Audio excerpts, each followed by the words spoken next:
Members, good morning. We have the quorum. This is the Bills Committee on Inland Revenue Amendment number 2, Bill 2017. I'll call the meeting to order. Can we now invite the administration team to join us, please?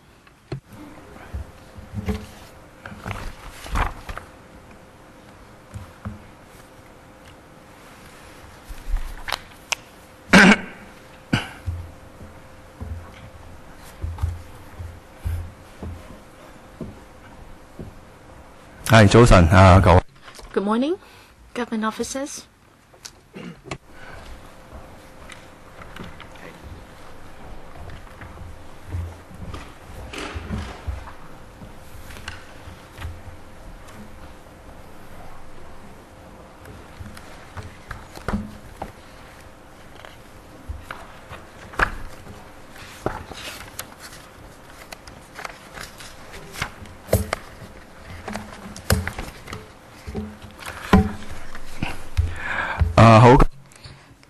Members, since the last meeting, the government has submitted a set of CSAs to us. In relation to the Inland Revenue Amendment number 2 bill, the government plans to introduce some CSAs. The content and the rationale for the CSAs have been circulated to members on the 18th of May via paper number CB bracket 41060/1617 bracket 01. Shall I now ask the administration to tell us why the CSAs are needed? Thank you, Chairman. Good morning, members. The government proposes to introduce committee stage amendments. The amendments are made in response to two recent developments. One is the latest requirement of the Organization for Economic Cooperation and Development, OECD, in relation to some new tax practices. And on the 26th of April, in the public hearing that day, we had some views from the public. And the CSAs were made in response to the views given by the public. So, Chairman, please allow me to invite Mr. Chu to brief us on the content of the CSAs. Thank you, Chairman. The government proposes to introduce CSAs mainly because of two reasons. One is the latest requirement of the OECD, and second, we want to make some response to views given by the deputations on OECD. In October 2015, the OECD released a package of 15 actions to combat base erosion and profit shifting. One of the basic requirements is that participating nations have to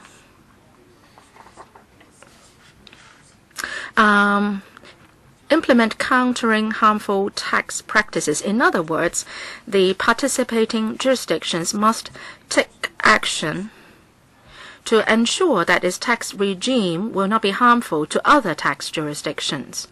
And the OECD's view is that in relation to a preferential tax regime, it should not be limited to just offshore income, but should also include income locally. So having considered the latest requirement of the OECD, we believe that the aircraft leasing business should cover income from local aircraft operators as well. Second, submissions from deputations. The deputations said that they are worried that if the aircraft leasing regime covers only tax jurisdictions which have tax agreements with us, then that should not suffice. and it will impede the development of the business in Hong Kong. So having considered these 2 points, we are now proposing the CSAs in the hope that the bill should also cover both offshore and onshore aircraft leasing activities. So in the paper, there is Appendix B or Annex B, and that is to say, if you are now engaged in the aircraft leasing business, if you are leasing to Hong Kong aircraft operators, we have the Scheme A in place. And for Scheme A, there is a depreciation allowance, and there is no a 20% taxable base calculation, and there is no half rate on profits tax. The bill originally said that Scheme B should only cover non-local aircraft operators, and there is no depreciation allowance, and there is a 20% taxable base, and there is half rate of tax. So if you are leasing to non-Hong Kong aircraft operators under our latest amendment, there is no change to the arrangement. And now we are proposing that Scheme B should also cover leasing activities to Hong Kong aircraft operators. So in other words, if the leasing companies are leasing aircraft to Hong Kong airport operators, they can opt for Scheme A or Scheme B. So this is a summary of the gist of the CSAs. Any questions, members? Dr. Kwok-Kaki. Dr. Kwok, please. Chairman, so what is the actual change in effect for Scheme A in the future? You are covering leasing activities to Hong Kong aircraft operators, is that right? Do you mean that you will cover Hong Kong companies leasing aircraft to Hong Kong aircraft operators? I think the gist of it has to do with anti-tax avoidance. We are most concerned about whether there is a possibility of anti-tax avoidance. I understand that that is the requirement of BEPS. I would like to know the actual difference here. And how many local aircraft operators will benefit from the tax concession? Do you have any figures? Yes, Mr. Chu? This so-called Scheme A, actually it is already in existence in Hong Kong law, and it is applicable to local leasing companies extending the lease to local airlines. But for this particular one, it is going to be extended because of OECD and also industry opinion. It is going to be extended, and this is Scheme B is available to. No, actually, my question is not such. My question is, how much less tax is payable? Does the Tax Bureau have such figures? And if so, what are the figures? How much less tax will be collected? Well, thank you, Chair. Well, as for the question just raised, if I may just supplement, as I said earlier, Scheme A is already available to the airline companies, but in fact, Hong Kong at present has no overseas aircraft leasing business. So simply put, for this scheme, it would only increase the tax revenue of the government and not decrease it, because overseas aircraft leasing business at present does not exist in Hong Kong. Mr. Chair, so it doesn't exist, is that right? Well, if that is a case, well, at present, with the present arrangements, they can apply the depreciation. Why is that? Because there is no such business in Hong Kong at present? What is the difference? Well, Mr. Chair, for the leasing to local aircraft companies, there is depreciation consideration, and this is a very big incentive for doing that business in Hong Kong. Now, if in the unfortunate case that this law is not passed, then leasing the aircraft to overseas company, there would be no depreciation. And so we suggest that given that, let's put the tax base to 20%, given that there is no depreciation, and half rate for profit tax, so as to attract these overseas leasing business to Hong Kong. And that's why I said there is no such leasing business actually at present in Hong Kong. So we'll be attracting business to Hong Kong, not losing it. Now, if I may respond, this Scheme A for the existing lessee, the aircraft companies, they can already have the depreciation, but rather for overseas lessees or aircraft companies, there is no depreciation. And with this new change proposed by us, the overseas companies will still not be able to be eligible for the depreciation. But for local companies or lessees, you're asking whether they would go and use the Scheme B instead. Now, if I may share with you, I have talked to some local aircraft companies, the large ones, and the message I got is that there is no one local company which will be using the Scheme B, that is the one without depreciation. Because when they buy an aircraft, the depreciation for the first year is 72%. So you can imagine 72% of the value can be used for depreciation. So frankly put, if one uses Scheme B, well, in the last couple of meetings, we said that the tax rate would be about 4%. That will still have to be payable. But with the depreciation, the value can be depleted away. And so the tax payment period is deferred. So from what I get from the companies, they would not be interested in Scheme B, so they will continue to use the existing Scheme A, which they're using now.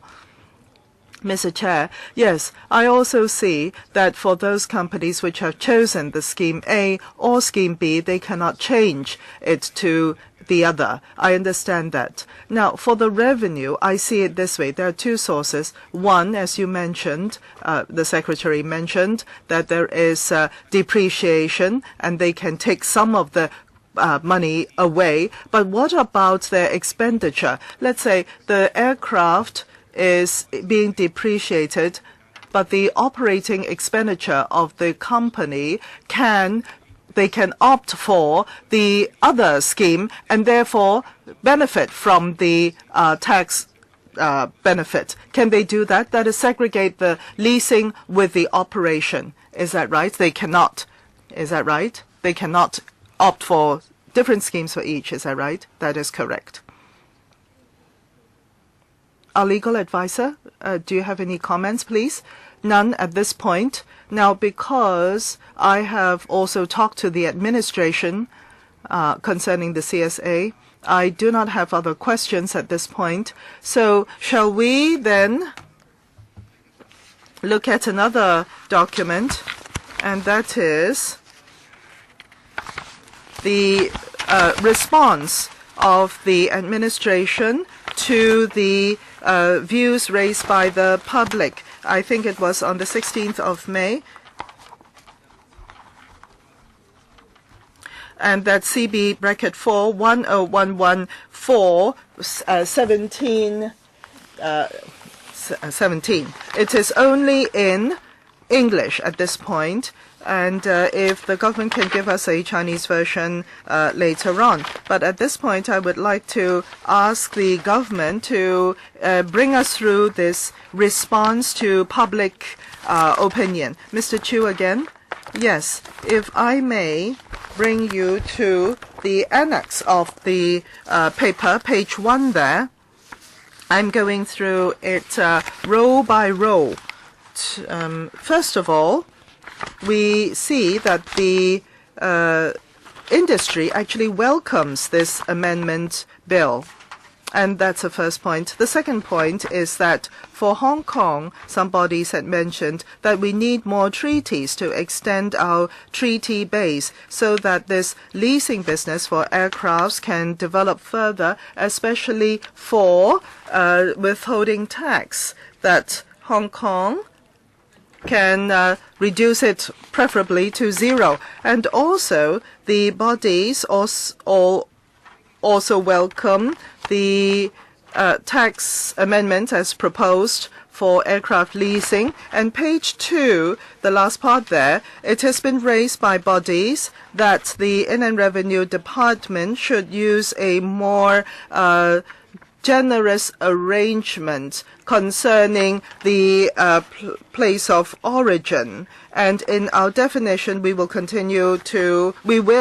clarify that. But we understand that for actual business and also for new companies, they may not immediately be able to be eligible, but we will look at whether they will have actual business to be established before we will provide this kind of the residency qualification. And also, another point, that is, for the original bill, it is only applicable to Hong Kong or jurisdictions with treaties vis-à-vis Hong Kong, and we have already responded to this point, and that is with our new amendment, it will be extended to all operators, that is all aircraft or airline operators. Now, if I can skip to page 4, the last part, and that is the definition of lease.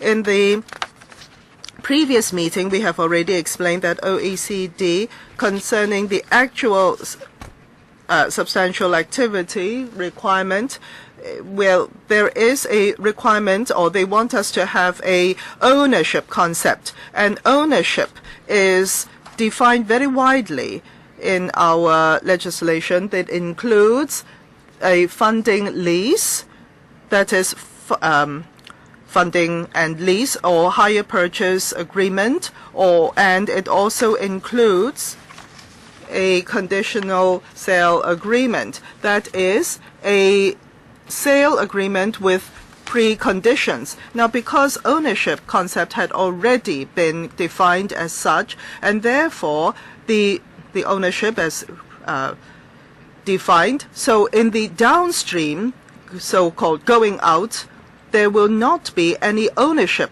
of the aircraft by the entity anymore. And this is legally sound, and we hope that the committee will pay attention to why for this leasing business we do not include other forms of lease.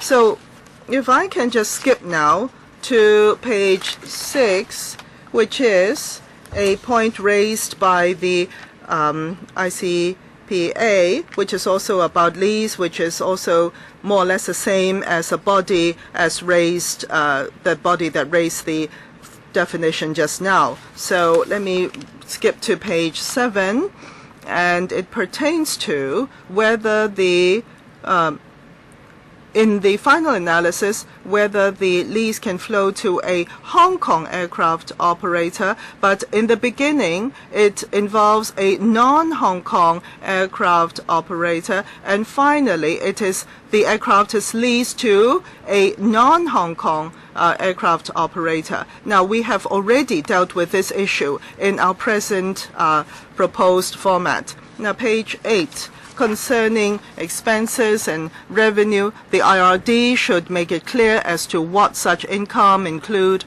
and this has already been made clear in the now proposed version for the amendment bill. Now, there is another point. I will look for it.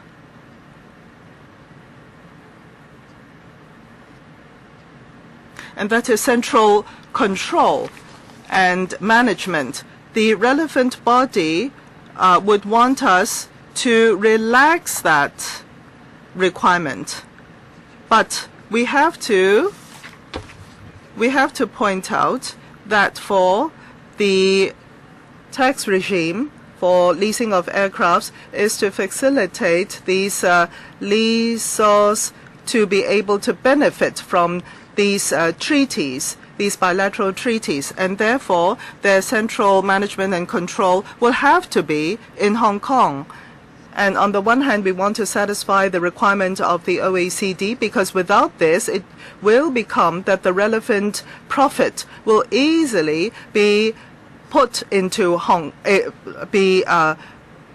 put in Hong Kong, but in fact the business has nothing much to do with Hong Kong, and therefore there is an abuse of the system, and that is it's simply put treaty shopping.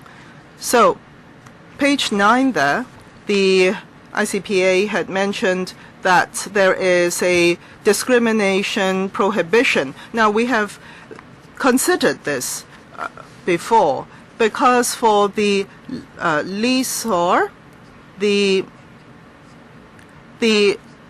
place of domicile of this lessor company can be anywhere in the world, and the controlling shareholder can be also anybody with no controls whatsoever. Now I go to page 10, and that is, for this point, after a while of leasing the aircraft and then leasing it out, there can be a loss registered. Now, for the present drafting, if the aircraft is leased out for 3 years, then we'll accept that it is a capital asset, and the relevant profit or loss arising will not be tax deductible, and it will be tax deductible only where this is a trading asset. So I believe that this will facilitate the operation, that is the relevant lessor, where it has special evidence, it can present that to us to qualify for tax deductible loss. Now, concerning the page 1139E, section 39E of the IRO amendment, we are very careful in handling that, and after careful discussions, without amendment to section 39E, there is another solution, and that is the proposing the 20% tax base, and therefore to avoid this rather controversial issue. And we go on to page 11. There is only just one clarification. We go on to page 12 now. The body concerned had raised that for depreciation, where there had been discussions, then still there can be the 20% tax base that's applicable. But we have to clarify that this 20% tax is to supplement the fact that there is no depreciation. So for the same aircraft, there cannot be a depreciation tax benefit, and also for the 20% tax base to be applicable to the profit. And towards the bottom of page 12, and on the top, the first item on page 13, and they would like us to clarify how we interpret the clause. For example, item 1, and that has to do with repossession of aircraft and remarketing of aircraft. Would they be covered as well? Our stance is that these will be covered, and in the DIP and we would make it clear. And in the middle part of page 13, there is a question of whether certain activity will be covered. Our stance is that it will be covered, and it will be expressly provided in the DIPN. And towards the bottom of page 13, can we define the term operating lease? Now, operating lease is a common term in the accounting field. Now, this is a commonly used commercial concept well known by people. So the administration's view is that for the time being, we should accept the common definition of it now, and then we don't have to separately provide for its definition. And on page 14, that has to do with a schedule, one of the items in the schedule, and that is on the resale of the aircraft to another operator or company, and if the aircraft leasing management or the manager will provide financing, so what will happen? So it has nothing to do with some omission in the drafting. So I have just given our brief response to deputations' views, and we have incorporated some of the views of the deputations. Especially, we are now extending the coverage to both local and non-local aircraft operators who are operating in jurisdictions with no tax treaty agreement with Hong Kong. And some deputations are concerned about whether certain definitions have to be made to certain terms. But I said that these are commonly used terms in the field already, and some asked how we will implement the ordinance. Well, in implementing the ordinance, we will take on board your views before we implement the provisions. Thank you, Mr. Chiu. Now we have Mr. James To and Dr. Kwakaki who would like to ask a question. Mr. James To. Chairman, I have several questions. For the new paper, on the CSA, you said that the CSAs were made in response to A and B, and that is the latest requirement of OECD and submissions from the deputations. The OECD's latest requirements and the submissions from deputations, are they similar in nature, Mr. Lau? Well, not exactly the same. Which part of your CSA was made just in response to OECD's latest requirement? Mr. Chiu. Well, let me give you the details here.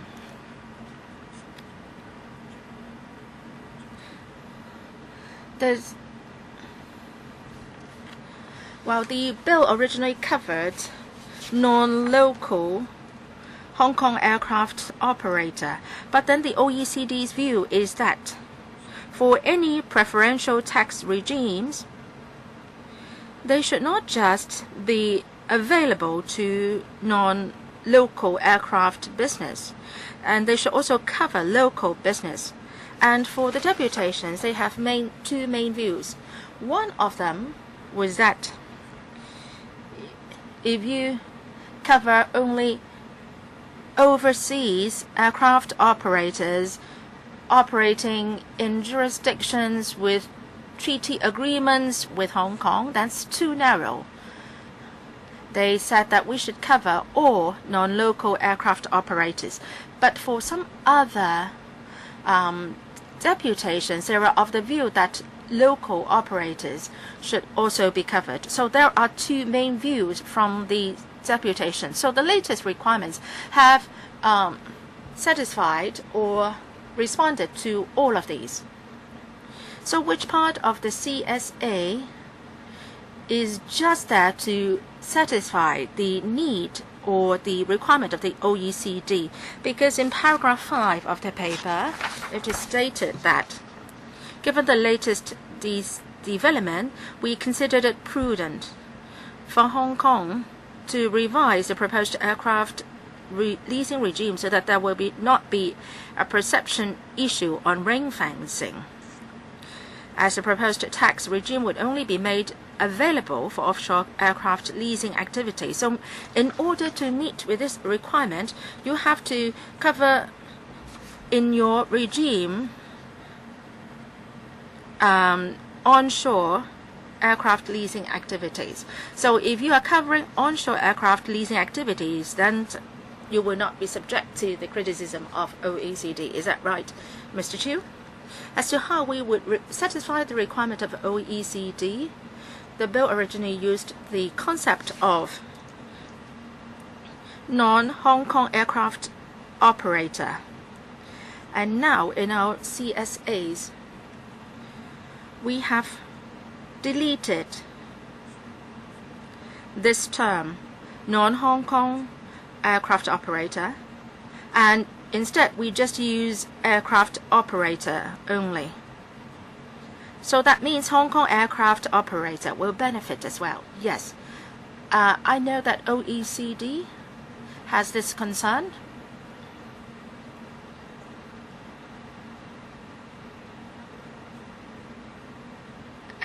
Originally, if you didn't want to do it because you thought that if you cover Hong Kong aircraft operators as well, you would be having less revenue, tax revenue. Is that right? Now, if you have, if we are talking about local aircraft operator, we have Scheme A, which is very good and preferential to the aircraft operator. And for this scheme, we didn't mean to have this covering leasing to non-Hong Kong aircraft operators. And leasing to non-Hong Kong aircraft operators has not existing in Hong Kong.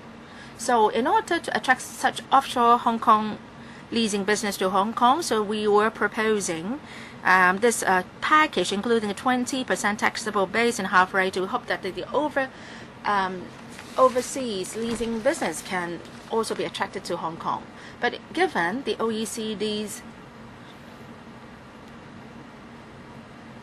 concern, then we said that we would like to have the leasing to non-Hong Kong aircraft operators being covered in the regime as well. As what the DS said, they were respectively they were still up for Scheme A. So even if we have Scheme B covering local operators were still up for Scheme A as well. But my question is, in the beginning, why did you not allow Scheme B for local operators? Are you worried that there will be a reduction in the tax revenue? If you think that there will not be any impact, you would have already done so in the beginning.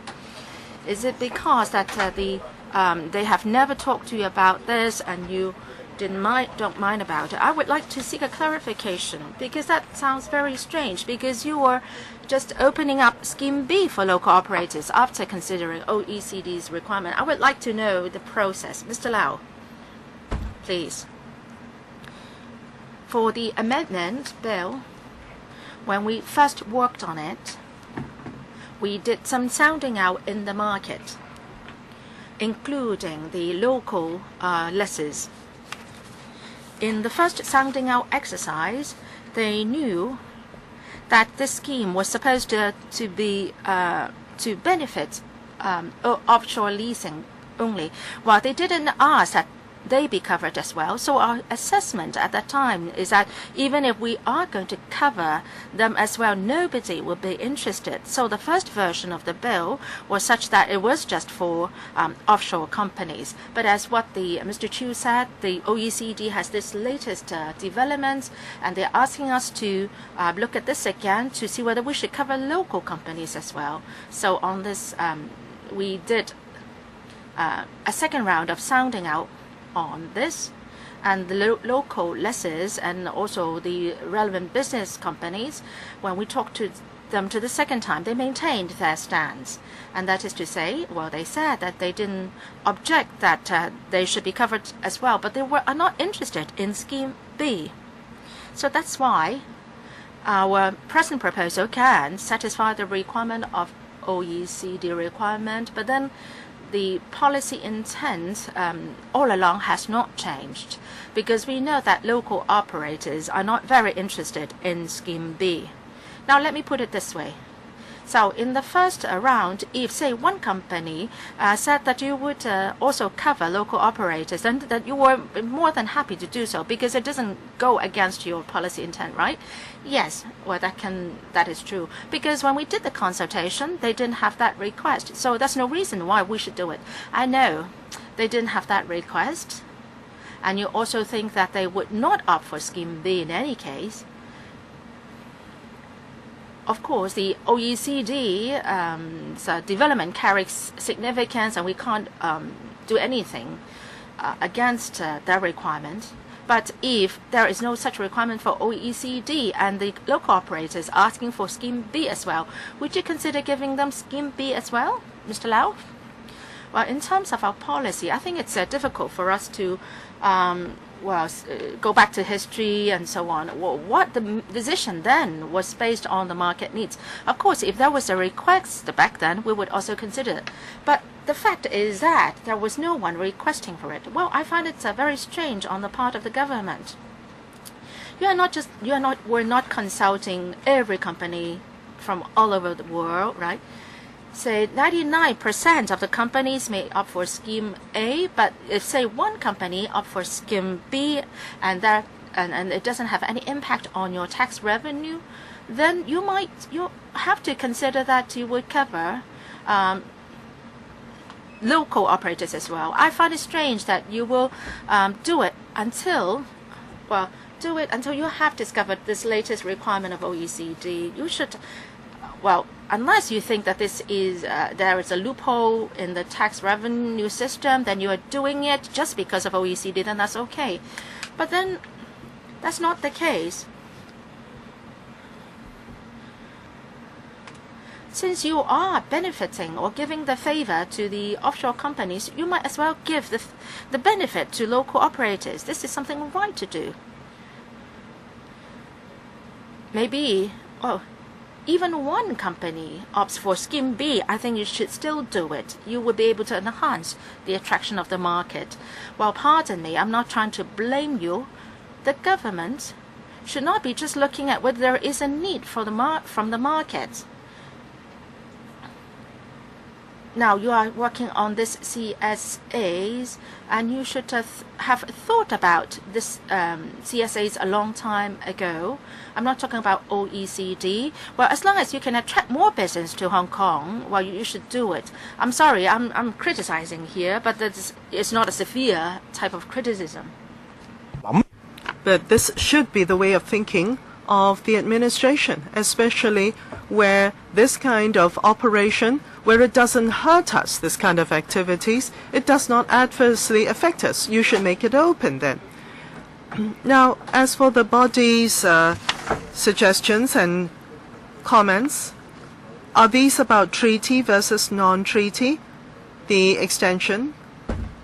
Mr. Chiu? Well, thank you.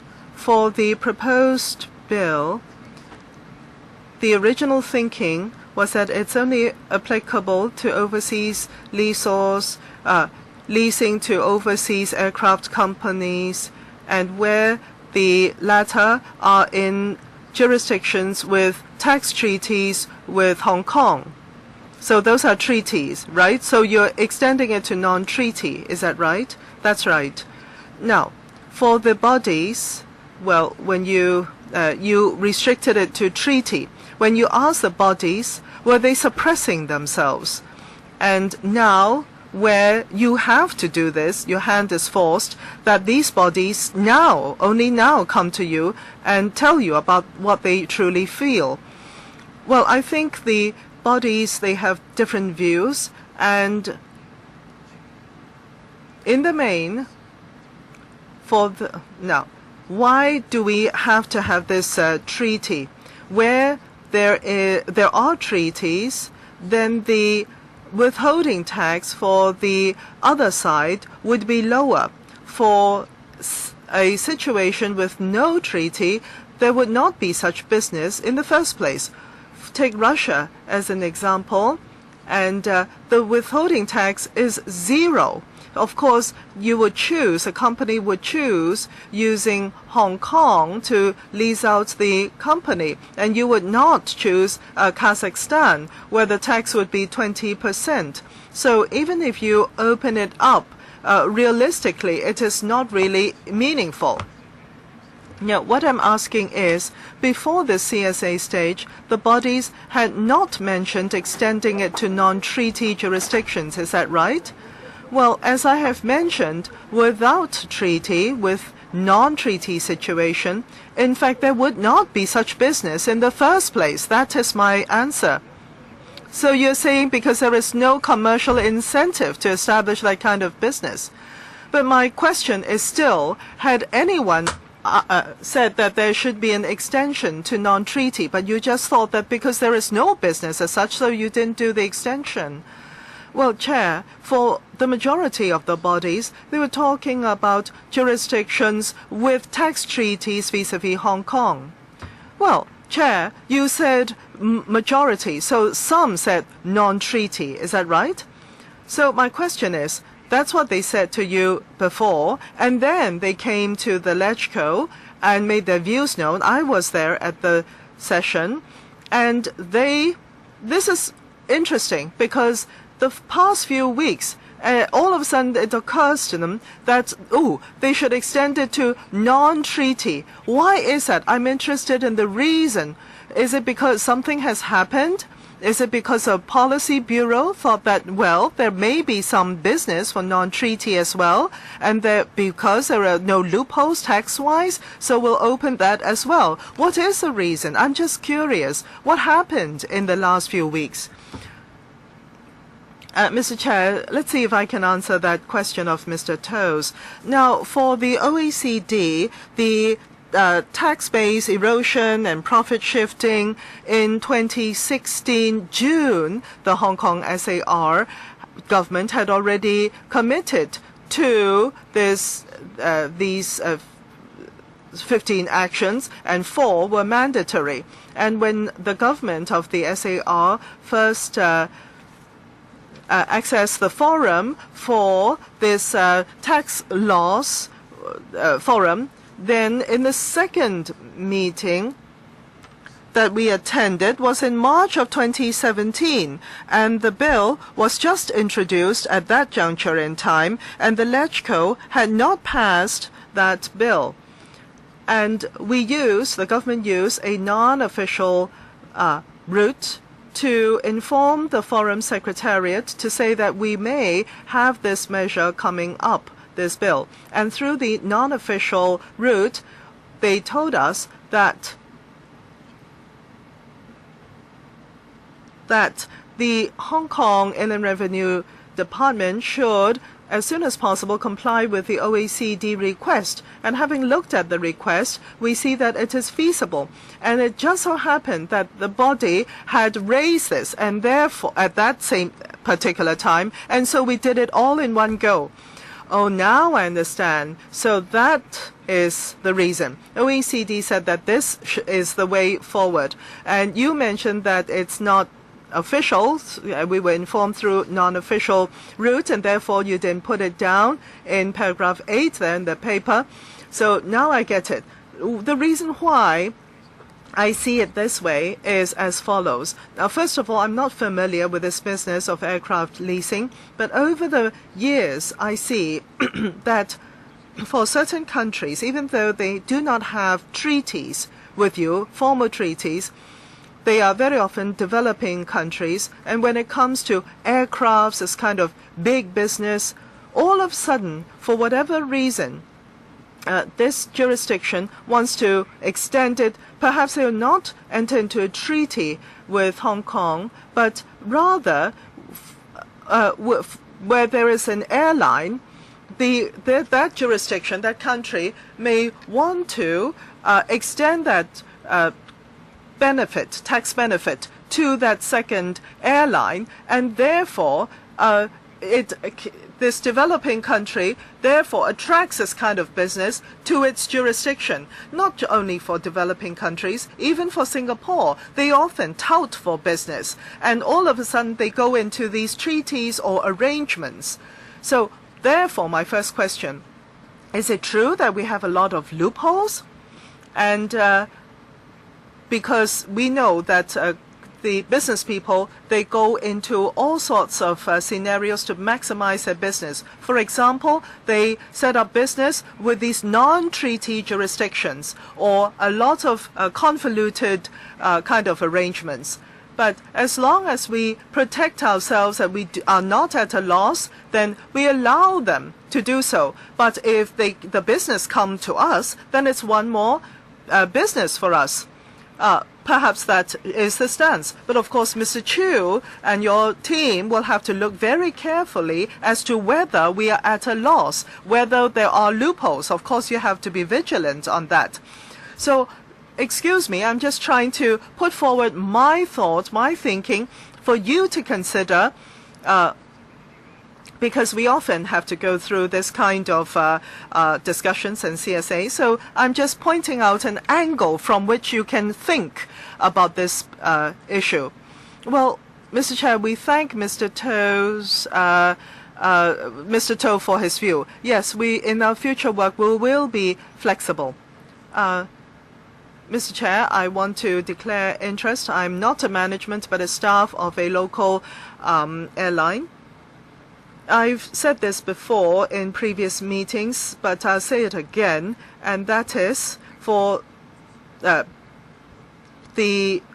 even before the proposed bill, with this kind of arrangement, local airline companies would not benefit or will not be aggrieved because of this arrangement. But at present, I would say, I do not know whether with this new arrangement as proposed in the bill that it would benefit local airlines or not. But the administration said that no, it will not benefit local airlines. Now, I speak further. I just want to clarify a few points. First of all, the OECD has come up with this request. Why did we not know about this earlier? Well, even though this bill was introduced from panel to now, it was in a very short period. It was done only recently. My question is, in formulating the bill, why did you not consult the OECD? Why does it come? Why is this introduced? Or why do we know about this so late in the day?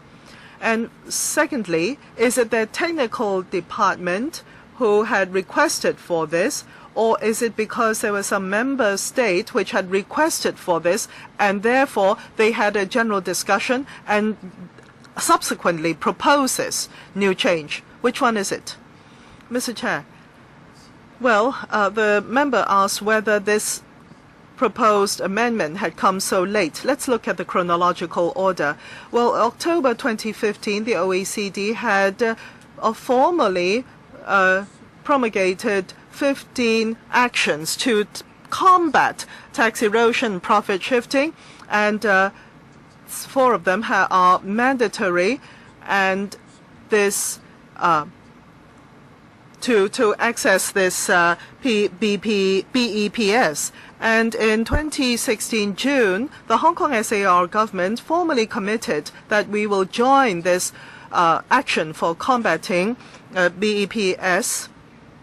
And in the forum for BEPS, it was in November of 2016.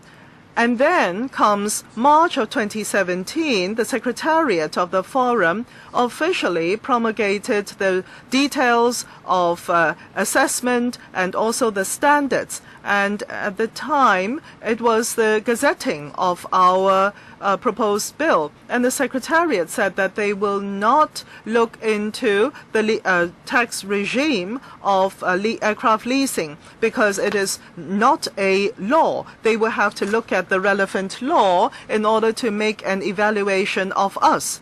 So during that period, I used the non-formal or unofficial route to inform the Secretariat of the forum, and they gave us a response saying that there must not be any ring fencing, and that is that. Can you define ring fencing or explain the term ring fencing? Well, basically, we must not segregate the local, segregated from the local economy or local business. And then our response was that no, this is also applicable to Hong Kong businesses. And the Secretariat told us that no, there must not be any ring fencing at all. It should also include Hong Kong local leasing businesses for aircrafts. So that is why our action, extending it to also local Hong Kong businesses for aircraft leasing. Now, the Secretariat had given us this opinion, which is not a formal opinion, because after the passing of the law, we will have to submit it to the forum for evaluation and assessment, and all the participating tax jurisdictions and states will together examine this. And only then will we know whether we live up to their standard, this law of ours. So I hope the chair and members would understand that the administration is already following the timetable, whether international or local, to come about this amendment. And hopefully, by so doing, we maximize the economic benefit for Hong Kong. Mr. Tam. So now I see the chronological order, and it is really out of your hands, because looking at the time of when they came up with the request, this is all you can do. Now, this is interesting. I didn't know before that this law will have to be given over to the forum for evaluation. Now, if it is all voted for, what is the process? So it will be the Bills Committee now, and it goes to the full LegCo for approval, and then to the forum, or how does it work? Mr. Chiu? Well, simply put, there are two parts to the process. First of all the member states and tax jurisdictions will have to put their laws over to the Secretariat of the Forum, and also fill in a questionnaire as to the real imports, the actual imports of the law. And then there will be an open forum, and the representatives of the Hong Kong SAR government will make verbal or written submissions at that venue. Now, if the forum decides that it is fine, that it is compliant, then this tax regime will, for the OECD, G20, and also at the EC, they will give it the approval that it is compliant with their standards, and therefore they will not mete out any measures which will be detrimental to Hong Kong. Yes, it will be passed into officially into law before it is submitted to the forum. Now, if we don't do anything, we don't have any CSAs, and we will face a situation when the law is passed and then the forum finds it problematic, and then it will have to be handed back to Hong Kong for reconsideration. I believe that will be the case, right? Now, if we really go to the forum and still some problems are found, then what will happen to Hong Kong? Does it mean that the law cannot be implemented in Hong Kong? We have to have amendments of the law, right, in Hong Kong? Mr. Lau. The forum will look at the detailed wordings of the law and our explanations, and when it makes decisions, it will do so based on the facts provided. Will there be the possibility that after the law is enacted in Hong Kong and OECD still finds it problematic? I don't rule that out. But the real issue is what are the problems that it finds to be, and whether they have considered our justifications and explanations. I can say for certain that the forum will definitely pass the law in the way it is drafted. So apart from the OECD, other places have to look at the law as well. So if they have any questions, we'll try our best to explain to them. And in the very unfortunate case that we have to still amend the law after the OECD has looked at it, then we'll have to do it. Mr. Jeremy Tam. I don't have any further questions. I've been all supportive of the bill all along, and all of a sudden we are seeing this CSA. I've thought or mulled over it for a couple of days in the past, and I wondered why there was this change. I've even talked to the trade or the industry about this. As you said, they may not really like to use it, and they don't really care too much because it doesn't really affect local airlines. But for safety purpose, I would just to seek clarification. Thank you. I don't have any further questions. Administration, for these CSAs, do we have to consult again the local aircraft operators, or is it that you have already done some informal consultation? Can you respond to that? For local airlines, I personally have informally consulted them. The message given to me is that they still support this bill, and they also informally indicated that after the bill or the law is enacted, well, there is a slim chance that they will opt for Scheme B, the reason I have given already. So my suggestion is that we might not need to formally consult them or hold a public hearing either. But then, Chairman, if he feels that it is appropriate to do something, then maybe we can write to the local airlines for them to have the chance to give us some view. So the consultation will be more comprehensive in that case. I have to really consider the timing if we do that. If maybe they have views, maybe we can ask them to write to us. There aren't so many local airlines in any case. So shall we ask them whether they have any views on these CSA? If yes, please write to us. I think that's a more expeditious approach. There aren't so many airlines in Hong Kong in any case. Do you have any views on my suggestion, Mr. Jeremy Tam? No, I'm fine with that. Thank you.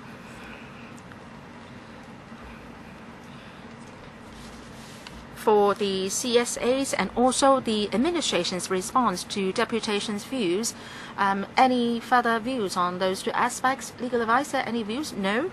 If you don't have any further views, then let's continue with the clause-by-clause scrutiny of the bill.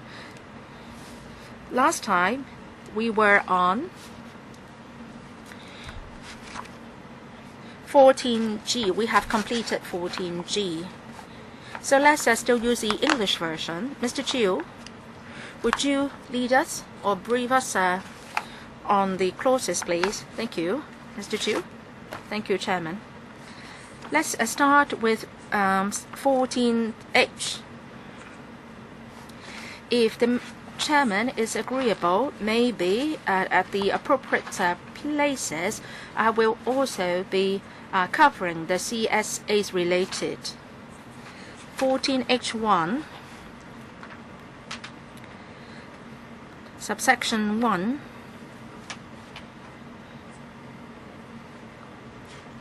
For qualifying aircraft lessor, its assessable profits can enjoy a half rate as set out in Schedule 8.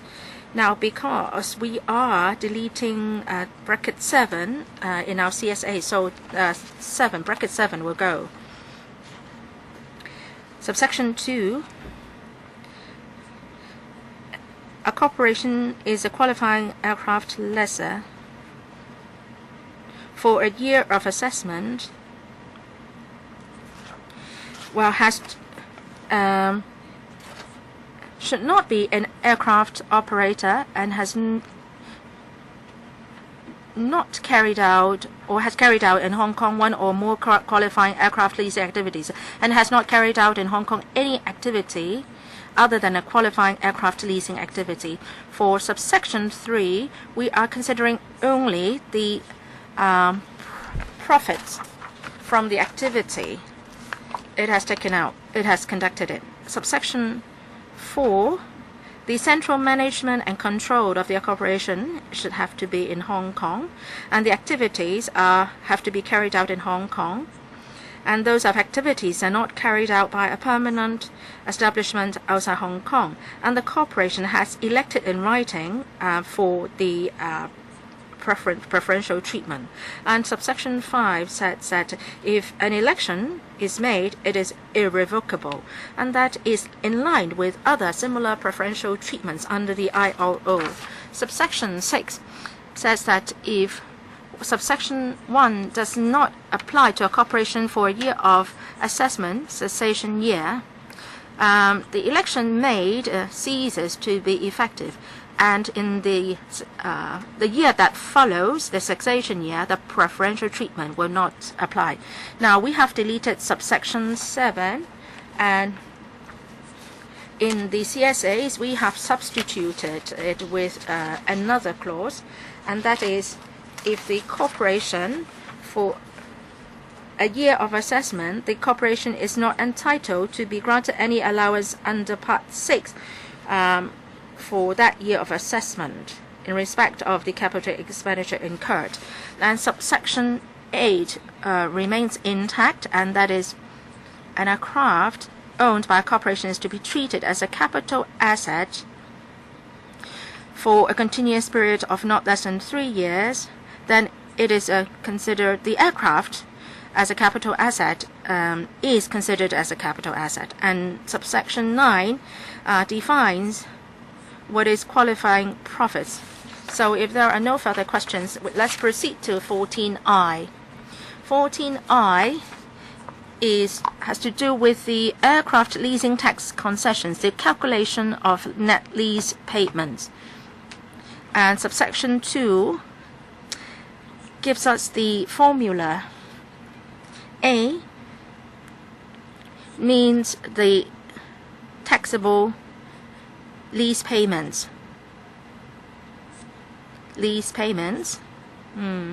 which are taxable, and B means the lease payments including the residual value guarantee paid, and minus C, which is outgoings and expenses, and D is the prescribed percentage in section 2 of Schedule 17F, and that is 20%. So the taxable proceedings is the rental income minus the relevant outgoings times 20%. And if the relevant requirements are met, the half rate reduction is also applicable. And subsection 3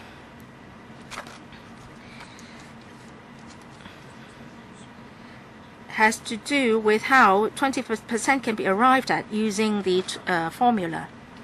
A, in what case is the formula not applicable? There are 3 scenarios.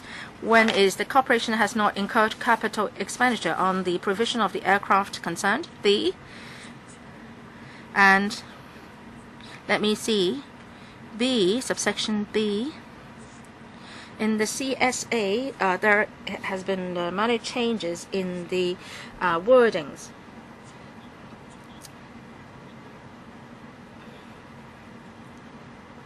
The tax or the depreciation cannot be given to the corporation and the relevant or associated person to avoid double benefit. And C,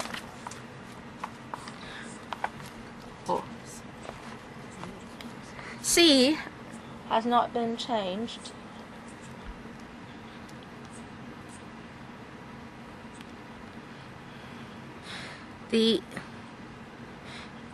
capital allowances should not be granted to a granted person of the corporation for that year of assessment in respect of the capital expenditure on the provision of the aircraft concerned, and that is to avoid the double dip. Subsection C, whether in Hong Kong, why don't you allow that in Hong Kong? In our calculation, we have made a compensation for the depreciation allowance in Hong Kong already. And we're worried that under this formula, some corporations or enterprises, through some tax arrangements, will calculate the tax using this method and can get some tax concessions. So this is to plug the loophole of double dip or double benefit. So this is a specific anti-abuse measure. Please continue. Subsection 4. Well, there is a change in the CSAs as well. Non-Hong Kong aircraft operator will be changed to a aircraft operator now.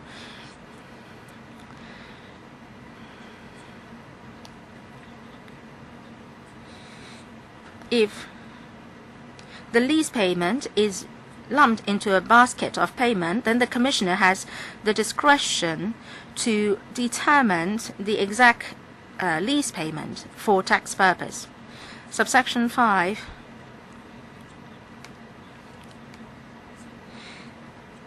The outgoings and expenses related to aircraft leasing can only be deducted under this clause, but not other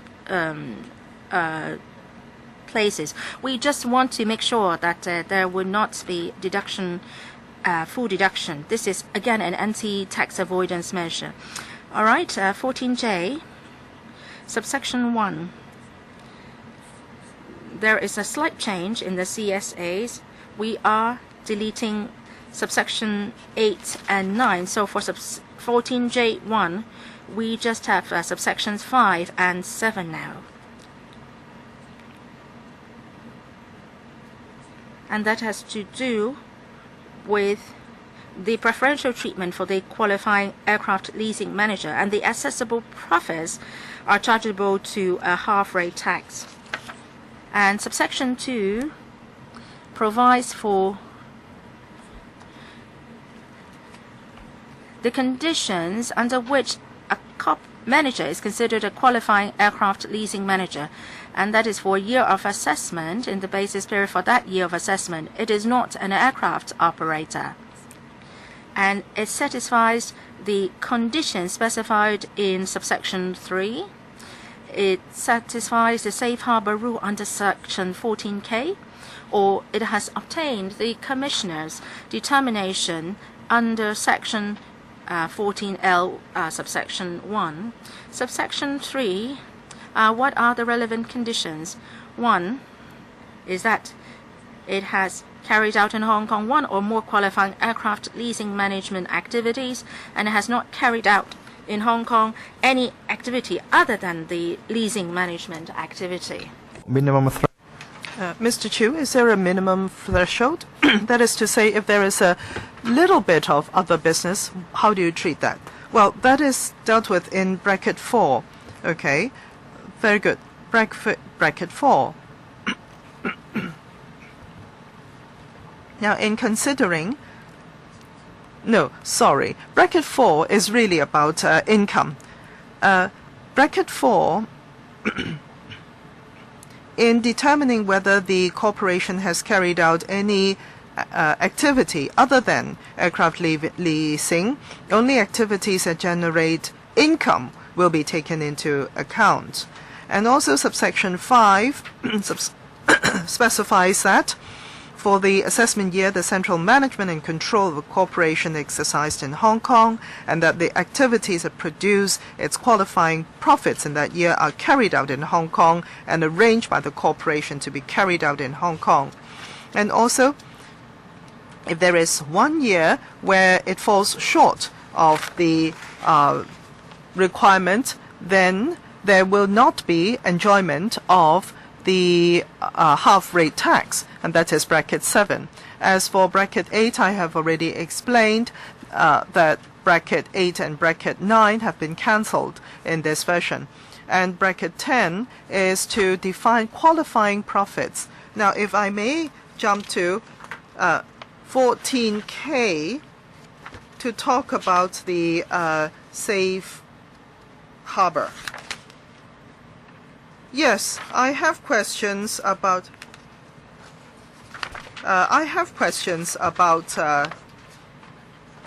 safe harbor. Now, for the aircraft leasing manager, we want the main business of it to be in aircraft leasing only. That is to say, the company is genuinely in this business and not in any other business. But there are situations where the company may have other forms of income. For example, it has a office space. For example, it is contracting its business, and there will be a rental income generated from the office space leased out. Well, in that case, we'll still accept that the main business of the company is still aircraft leasing, and therefore would be able to benefit from the tax benefit. So this is a safe harbor rule. Even though it's not 100% of the business in aircraft leasing, but there is still a flexibility, some room, less than 25%, and still be able to be eligible. Chair, in the future, you probably will specify the extent of the safe harbor. For instance, if the business of the company had contracted a lot and 80% of the income comes from office space rental, what then? Well, in our bill, there is still a flexibility for the head of the Inland Revenue Department to make certain determination. For example, in a financial crisis situation, the companies may have to be facing with unprecedented or unforeseen situations, and the head of the IRD may make a determination if this is force majeure or unforeseen situation, and with due regard to its past business and future business in terms of assets, in terms of employees, etc., then the head of the IRD may still determine that this company is eligible for the half-rate tax. And this is a decision that the head of the IRD can make for these companies. Mr. Tan? Well, Mr. Chair, is there a line? I don't know. Would one be able to draw a line? Because what we're afraid about this kind of law is the abuse of the discretion of the head of IRD and allow the companies to be doing other businesses. If you say that the IRD or the head of IRD will make a decision, a discretionary determination, then that may be up to a person. The person may come and go. Is there a line we can draw? Mr. Chair, for the safe harbor rule, for these companies, aircraft leasing companies, we allow them other businesses, but no more than 25%. And the other income will be fully taxed. That is to say, these companies will not benefit from this kind of arrangement. But in this bill, we encourage that these companies are purely in aircraft leasing business or mainly in aircraft leasing business and not as a side business or marginally engaged in aircraft leasing. Now let me go to 14K for tax concession safe harbor rule. Now for this 1 year or multiple year safe harbor safe harboring. If it satisfies the 1 year safe harbor requirement, then this will be applicable. But that is, the company can stay in this preferential tax regime. As for the multiple year safe harbor, the calculation is the same as 1 year safe harbor, and that is 2A and 2B, and that is the ALMP percentage. It will be taken into consideration. As for bracket 3, it is the average value, the average ALMP or the average ALMA will be used. So this is in bracket 4 as well, the calculation formula. And 5, we use it as a formula or a fraction just to show the calculation. And 6 for 5 for ALMP in the form of a formula, and 6 the calculation of ALMA as a formula. That's basically that. Now, as for bracket 7, in computing the value of aircraft leasing management assets of a corporation, there can be part of the value of the asset that is proportionate to the extent to which the asset is used to carry out the leasing activity, which will be taken into account. As for bracket 8, if we take the average ALMP and it is a 2-year period, then the average ALMP will be divided by 2. If it is 3 years, then it will be divided by 3. This is very straightforward to illustrate the safe harbor rule. And bracket 9 is just to show that the denominator is 2 or 3. Question: the income and the asset will both have to qualify. Is that true? Indeed, yes. So if any one of them does not qualify, then this will not apply. Is that right? That is correct. But it can be 1 year or 2 year safe harbor rule. If the company flouts both, then the head of the IRD will make a determination.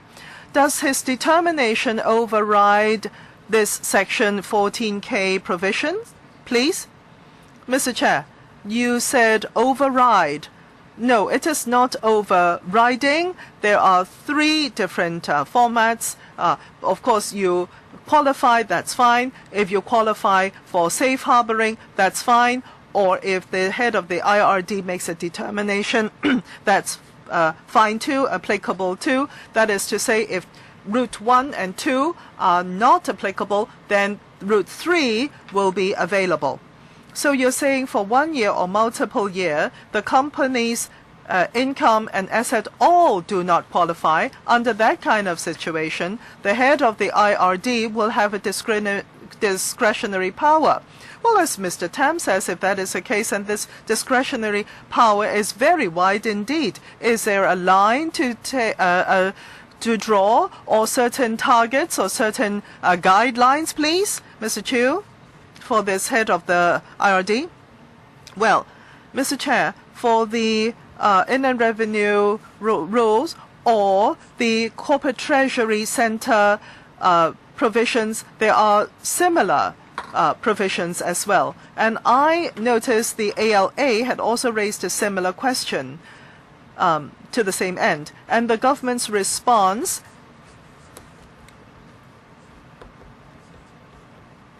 and I'm looking at paragraph 6 of document CB 4934/16-1701, and yes, I do see the response. Please continue then. Well, thank you. If there are no further questions, we go on to clause by clause. I'm looking at 14L now, its discretionary power of the head of IRD. Now, simply put, if there is an application by the company, then the Commissioner of IRD may, on the application, determine that the corporation is a qualifying aircraft leasing manager for assessment. But there are requirements, first of all, that the corporation is not an aircraft operator, and also for the year of assessment, the company satisfies neither of the two conditions. That is, the condition for all its business being aircraft leasing or the safe harbor rule. So this is in terms of the procedure for the commissioner's determination. Now, in bracket 3, the commissioner would have to take into account the following, and that is, in the company's normal operation, it satisfies the conditions. That is to say, the commissioner will have to take into account, that is in answer to the ALA question, there are no where there are extraordinary situations, the commissioner will take into account these extraordinary situation, and also the assets, employment, and also the past business of this company to see whether this company should continue to remain in this tax concession arrangement. No, Mr. Chair, Mr. Tam, excuse me, for 14L, going back to the commissioner's discretionary power. My question is, are there other tax rules which also have this safe harbor concept? And does the commissioner also have this discretionary power in those cases?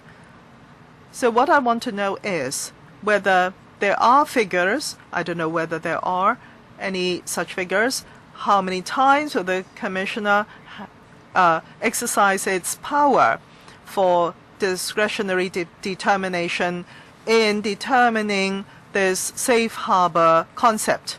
How often does he evoke safe harbor rule for discretionary determination? Now, Mr. Chiu, what kind of ordinances would have the safe harbor rule, please? If you don't have that information, you can come back. Well, actually, Mr. Chair, I have that information. The Corporate Treasury Center also has its safe harbor rule. It is also 20%. And the commissioner also has his discretionary power. For the drafting of this, we also refer to the Corporate Treasury Center rule, which was passed in January 2016 by the LegCo. It is a rather new conception, and the LegCo had accepted that construction of that concept. As for the figure, it is 0. That is to say, the commissioner had not used any such discretionary determination. There had been no application. Mr. Chair, I want to ask, will there be a record of the decision of the commissioner within the IRD that the commissioner had used his discretionary power? Mr. Chiu, I can answer that very directly. This is a very important type of decision, then there must be a record to it. And it will not be, the decision will not be made by an ordinary assessor.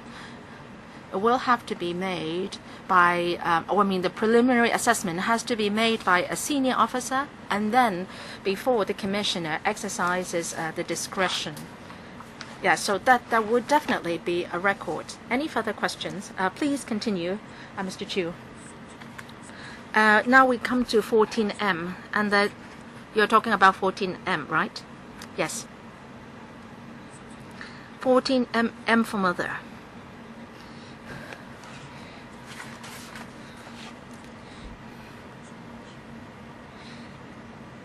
This has to do with the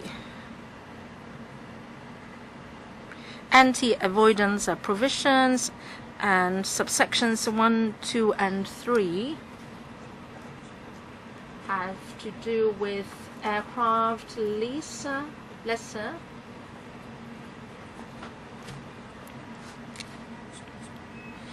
Now, for bilateral tax agreement, Article 9, we are talking about transit pricing.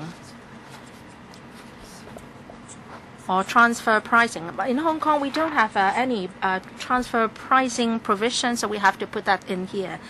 And in other tax laws, there are similar provisions. So 14M, subsection 1, for an aircraft lessor, if there is an associate of that corporation which has this arrangement with this corporation, but in a dealing with the third party, and for various reasons, the payment has not been taxed, then that payment should be included here. Please continue. 3 and 4 applies to aircraft leasing management company, and the conditions are the same. If the arrangement with the association is different from that with a third party, so the profits have to be taxed as well. Subsection 5, I have to point out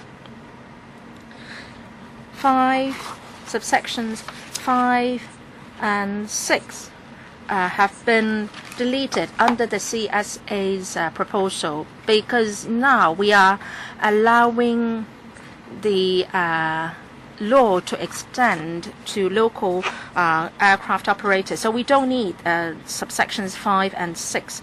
And subsection 7 is again an anti-avoidance measure to meet with the OECD requirement. We are talking about substantive activity, and that has to do with the ownership arrangement.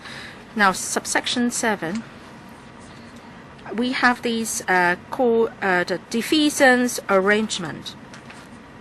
Defeasance arrangement, and that is a release arrangement here.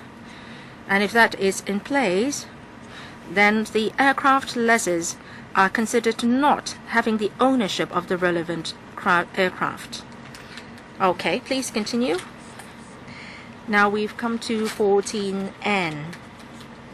14N sets out that the Commissioner may, by order, amend Schedule 17F, and these have to do with qualifying activities and the relevant requirements, parameters, 25%, 20%, so on and so forth.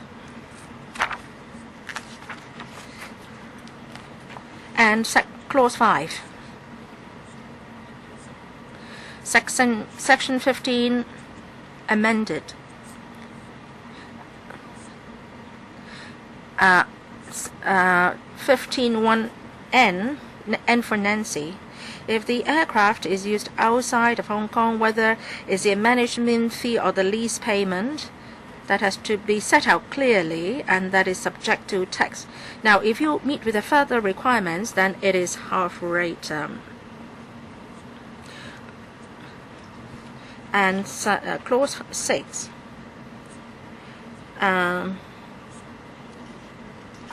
Trading receipts. Concessionary trading receipts. These are consequential amendments only. So can I pause here a bit to explain why we have these concessionary, these are consequential amendments in calculating the losses. Now, if profits are subject to half rate in tax, so in terms of the losses, we have to make certain adjustments. We have to cut that by half as well. So under the present IRO, Section 19CA has similar provisions. And in Clause 6,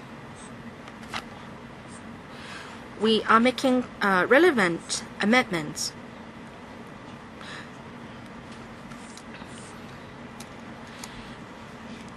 In relation to 14H, 14J, these will be covered.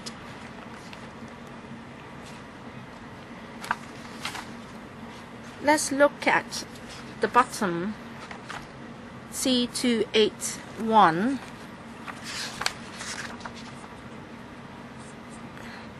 We include 14A, 14B, 14D,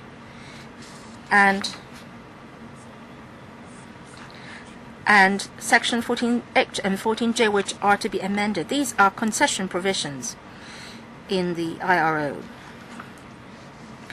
So, Chairman, unless you have other views, actually we are not changing the existing provisions. We are just inserting the relevant concession provisions in that section on concession provision.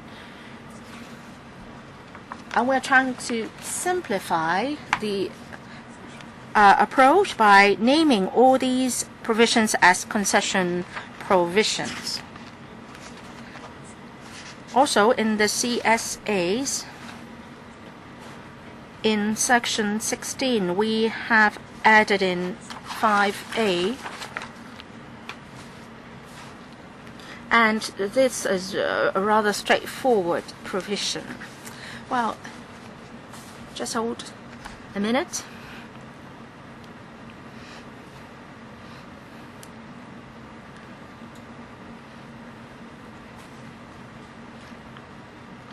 Yes, please. This is an easy to understand a provision. This is an anti-avoidance provision. We are worried that people may abuse the preferential policy. So for these associated corporation, they may be just leasing the aircraft within the group from one party to another. So in that case, we want to avoid that. So for the connected person, the tax deduction has to be adjusted so that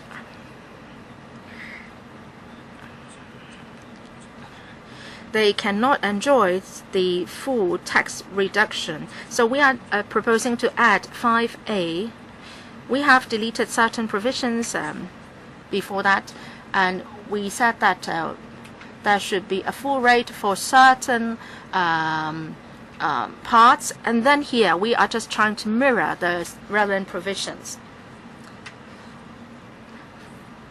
For 1AC, it is said the sum is included in the assessable profits of the corporation chargeable at a reduced tax rate.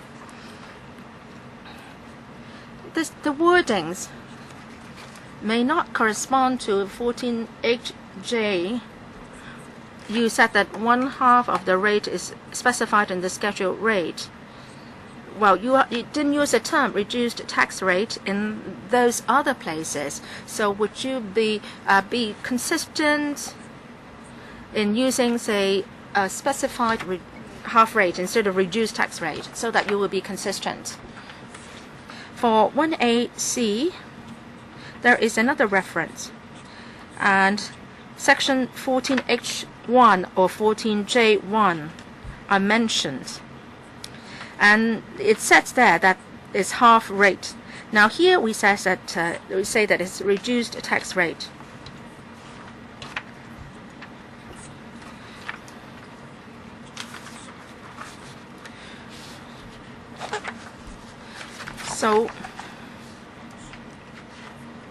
So the half rate is applicable to the aircraft lessors and the aircraft leasing managers. So I believe that it is also shows a meaning that that is a specified 1/2 of the rate at the other places. So can you make it consistent in terms of expression, 1/2 of the rate here, so that is a more desirable approach, I think. Well, can I defer to the drafting section to take that question? Yes. Thank you, the legal advisor, for your question. We agree with the IRD's stance. For paragraph C, it said so clearly that we are talking about 14H1 or 14J1. So there shouldn't be any problem in interpretation. We use the term reduced tax rate. There is an advantage to it, because under C, we said that it's reduction in the profits tax. So readers may know that this reduction in the profits tax refers to the reduced tax rate for the profits. So I think there is an advantage to this approach. Thank you, legal advisor. And Mr. Chiu, you can continue. Mr. Jeremy Tam, you have a question. You talk about the connected person. Which paragraph? 1AA, is that right? Yes. The Deputy Commissioner referred to the connected person. Anyway, I've asked this before in the earlier briefing.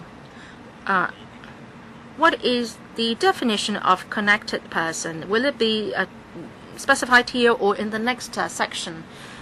Mr. Chiu. Connected person is defined in 14G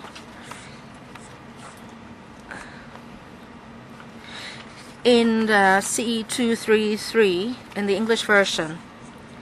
In page C233 in the English version of the bill. Yes, can I refer to you to page C233, please? In relation, connected person, in relation to the aircraft lessors and aircraft leasing managers, they are corporations. So in relation to a corporation means an associated corporation of the corporation, a person over whom the corporation or who has control over the corporation and over whom the corporation has control, or who is under the control of the same person as is the corporation or a partnership, in which the corporation or its associate is a partner. So that's the definition of connected person in relation to a corporation. We use the term control here, and subsection 2 defines what we mean by control. In page C234 of the bill, in 2,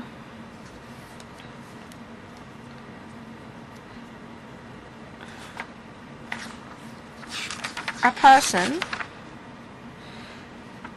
has control over the corporation if the person has the power to secure by means of the holding of shares or the possession of voting power, or by virtue of any powers conferred by the Articles of Association or other document, has control over the corporation. So we set out all the scenarios in 2B. The control can be a direct one or an indirect one. Yes, Mr. Jeremy Tam. I have a simple question. Say if an aircraft company, that person has some shares, not necessarily a majority share, but if this company sets up another leasing company in Hong Kong, should this person be considered as a connected person? So under the law, he should not be allowed to enjoy the tax concession in relation to the leasing business. He may not be the majority shareholder. He may be the person holding the second largest or third largest number of shares. What will happen to that kind of cases? Deputy Commissioner, the DS and myself have said this many times. No, for local aircraft lessors, because Scheme A is a lot more attractive, they will not be going into Scheme B. But in case they do, and where there is connectedness, then we have a anti-abuse clause, and that is 16(1)(a), and this is about the half rate that can be used. The half rate tax can be used But at the same time, the IRD actually does have very wide powers. Yes, indeed, it does. And for anti-abuse stipulations, where the IRD finds that there are certain transactions or arrangements, it is set up for purely the reason for tax avoidance, then the IRD can cancel that tax benefit to this entity or corporation. So in the amendment of the bill, the government have to strike a balance. We feel that the power and the balance is there. And I do hope that the chair and the electoral members, where necessary, where there are loopholes, to give us the opportunity to plug the loopholes. Mr. Chair, my question is as such. Now, if there is a small shareholder of the corporation, perhaps the small shareholder would want to have that shareholding and separately set up another company for aircraft leasing. So in a sense, he is benefiting from the first airline or aircraft leasing company. So the question is as follows. If a person is a stakeholder or shareholder of an aircraft leasing company, can this person establish another company to lease aircrafts to this first company? Can he do that or not? Well, Mr. Chair, according to the tax law, if it is an independent and fair transaction, it is not a problem. But if it is not an arm's length transaction and it is actually a connected transaction, then it becomes problematic. Because if you look at 14M and also the 16(1)(a), which focuses on this anti-abuse of focuses on anti-abuse of the law, and also we have a general anti-abuse stipulation as well. So given these three stipulations in the law, I think it should be sufficient to stamp out any tax evasion activities. Because, after all, we need a line to segregate what is admissible, what is not, whether something is connected or not connected. If it is not connected, then it is an independent transaction. Indeed, we need a line. Mr. Tam, I'm fine with that. Thank you, Chair. Mr. Chiu, I have a question. We know that in the next period of time, when we don't know how long that will be, perhaps very soon, the government will be introducing transfer pricing laws in the in Hong Kong's legal tax regime. Now, I do not know whether that is an accurate assessment or not on my part. And secondly, if these transfer pricing ordinance are introduced in Hong Kong, and in this legislation you have some transfer pricing clauses, and also in the tax ordinance there are also mention of transfer pricing.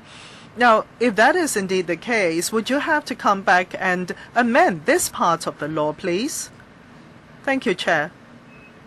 Well, actually, for the Treasury and the IRD, in December of 2016, they have had a public consultation concerning BEPS. And in the next period of time, I know the head of the commissioner of the IRD will respond to some of the opinions gleaned.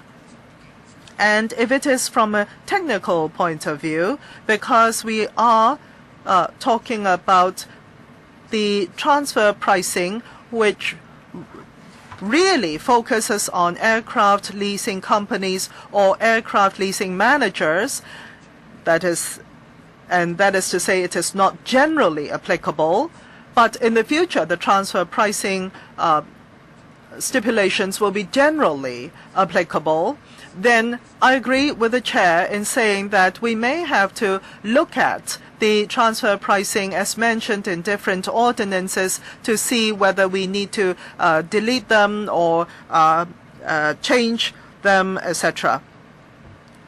That is fine. All right. In that case, let me go to clause 7. Clause 7 is purely a textual change amendment because we have included control. Then in the original section 20AA, there will have to be an amendment as well. So it is not a substantial change as such, but a textual amendment. All right. Clause 8 concerning connected income. Very straightforward, Mr. Chair. We are talking about a depreciation allowance, tax allowance under certain circumstance, but in our regime there is no depreciation allowance under the tax benefit regime. So let's say if there is an aircraft in the beginning period, it is used under the qualified aircraft leasing framework, and later on this aircraft was appointed for other use. What then? Well, according to the existing system, we will deduct the notional annual allowance. That is to say, after this balance, deducting this balance, only then will we put it back into the existing system. And that is to say, the general depreciation allowance system, because at present there is no depreciation allowance for this aircraft leasing. So let's say an aircraft after 5 years of lease out use and it is deployed for another use afterwards, then this will kick into action. That is to say, clause 8. According to section 37 of the Inland Revenue the tax law, we will focus on the pooling system. That is, in calculating the tax allowance for depreciation, it will have to deduct the notional allowance. And then clause 11 is textual only, because we have added 37 bracket 2A and 39B6. Therefore, we have to make this textual amendment. And now, going forward, because the drafter told us that the Chinese version is not completely ideal, and therefore in 80 bracket say bracket 4 and bracket 4A, we have included the Chinese amendment as well. This is curious. Why is that? Well, actually, the DOJ, where we see certain errors, we will put it into our list of future amendments. And we already have spotted for this ordinance that there is a close bracket where the closing of the bracket was misplaced. And therefore, we have put this, use this opportunity to make good that error of closing the bracket in the right place. All right, that is fine. We go on from clause 12 now to clause 13. This will be in Schedule 41. Section 89 amends and adds Schedule 41, and clause 14 is about amending Schedule 8. And 15 is about adding Schedule 17F to the ordinance. Now we can go to Schedule 17F, Mr. Chair. Yes, please go ahead. Now, this is about aircraft leasing activity and aircraft leasing management activity. There are definitions for these, and it means that an aircraft is leased to an aircraft operator. this is as straightforward as this. As for aircraft leasing management activity, there is a list of descriptions, and some of which is very wide-ranging, very flexible, such as bracket A, managing an other corporation that is a relevant qualifying aircraft lessor. So this is very wide indeed in its definition. And it's the definition part. There will be further response to the body's opinions to see how we can be more complete. Now, if that is the case, when will you be ready with the definition of aircraft leasing? Well, Mr. Chair, in fact, we are going ahead with the work already. The timetable is definitely ASAP. Within a few months, we would want to be able to complete the work. And we are now talking, and we will be talking to the bodies in the industry to see where we can be clear as well as flexible. As for the certificate of residence, we want it to be clear so that these aircraft lessors and aircraft leasing management companies can start their work or establish their business in Hong Kong as soon as possible. Now, this is already 10:27. I propose that we extend this meeting to, at the latest, 10:45. Hopefully, by so doing, we'll be able to complete the CSA. All those not in favor, please. So we carry on. Yes, Mr. Chair, let me skip to Schedule 17F Part 1, number 2. Here it says,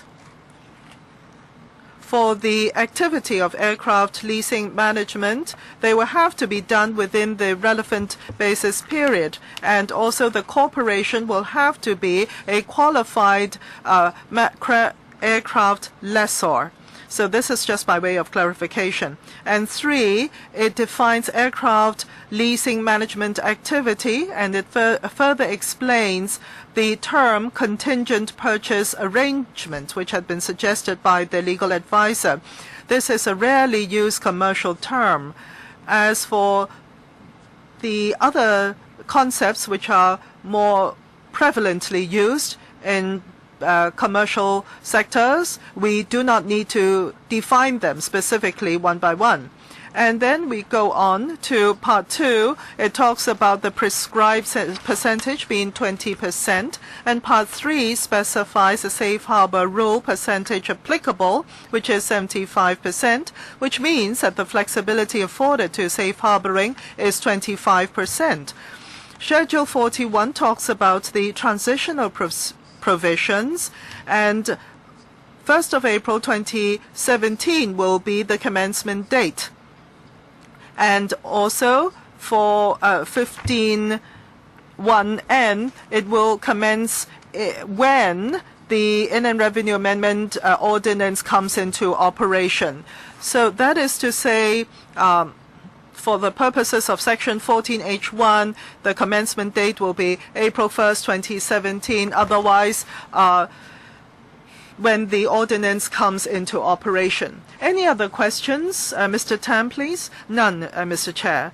Let us look at the timetable now, because this bill, it is rather technical in nature and complex in nature, this amendment bill. I propose, therefore, this is just a proposal from me only. The government can have other suggestions. And as mentioned just now, we would want to write to the local aircraft operators concerning this CSA so that they will be given the chance to express their views. I propose that we can, concerning this amendment bill, on the 9th of June, we can make a report to the House Committee, and if that is done, i.e. reporting it to the House Committee on the 9th of June, then the second reading debate can resume on the 1st of June, the earliest. Do you have any views on those dates? No, we are fine with those dates. I have the suggestion, though, if the airliners respond quickly, can we consider, of course, we'll have to look at the internal arrangement of the electrical. If the airliners can respond really quickly, can we advance the timetable by 1 week, say, having the report done at the House Committee on the 2nd of June? That's just my suggestion. Does the clerk need more time to work on the report?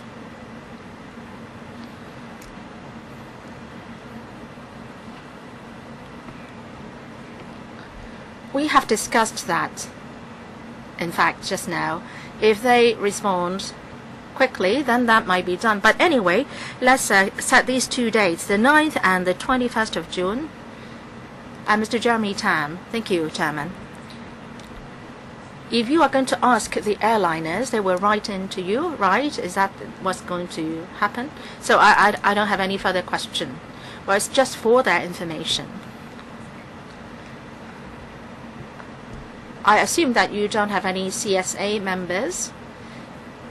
If that is the case, then we can report to the House Committee on the 9th of June.